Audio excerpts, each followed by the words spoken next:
Magandang araw po sa inyong lahat. Salamat sa inyong pakikibahagi sa ating panalangin ngayong araw. Ang ating panalangin ay para sa proteksyon ng ating tahanan. Isang panalangin na magbibigay sa atin ng kapanatagan at katiyakan na ang ating mga mahal sa buhay at mga tahanan ay nasa ilalim ng gabay at proteksyon ng Diyos. Sana'y samahan ninyo ako sa paghingi ng biyaya at kaligtasan para sa ating mga tahanan. O mahal na Diyos, kami po ay lumalapit sa inyo nang may pusong puno ng pananampalataya. Hinihiling po namin ang inyong walang hanggang gabay at proteksyon para sa aming mga tahanan. Sana'y ang inyong presensya ang magbigay sa amin ng kapanatagan at kapayapaan, at sana'y palaging maging ligtas at malayo sa anumang panganib ang aming tahanan. Panginoon, sa bawat sulok ng aming tahanan, naway maghari ang inyong kapayapaan. Ipinagkakatiwala po namin sa inyo ang aming mga mahal sa buhay.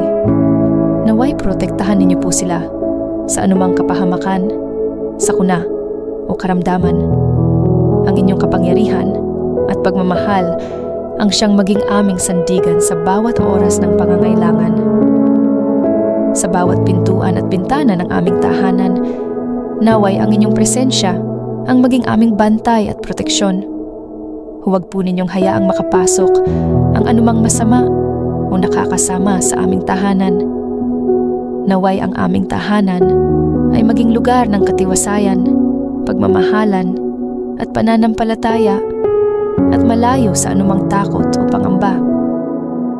Tulungan ninyo po kaming maging mabuting tagapangalaga ng aming tahanan. Bigyan ninyo kami ng karunungan upang panatilihing malinis at payapa ang bawat bahagi nito. Naway ang bawat miyembro ng aming pamilya ay magpakita ng pagmamalasakit at pagkakaisa. At naway ang aming tahanan ay magbigay ng inspirasyon at lakas sa aming komunidad. O Diyos, sa bawat araw na dumaraan, kami po ay nagtitiwala sa inyong patnubay at pagkalinga. Ipagkaloob ninyo sa amin ang inyong proteksyon at biyaya upang ang aming tahanan ay maging isang lugar na puno ng kapayapaan at kagalakan.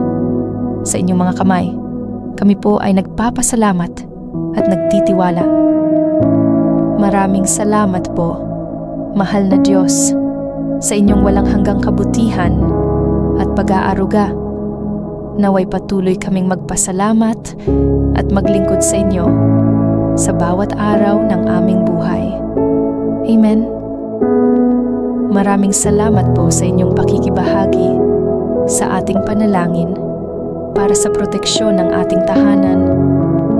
Naway ang ating mga tahanan ay laging mapuno ng kapayapaan at pagkakaisa, at naway palaging maging ligtas sa ilalim ng gabay ng Diyos.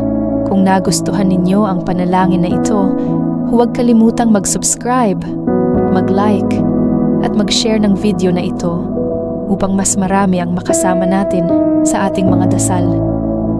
Huwag ding kalimutang bisitahin ang aming iba pang mga video para sa inspirasyon at kalakasan sa pananampalataya. Pagpalain nawa tayong lahat ng Diyos.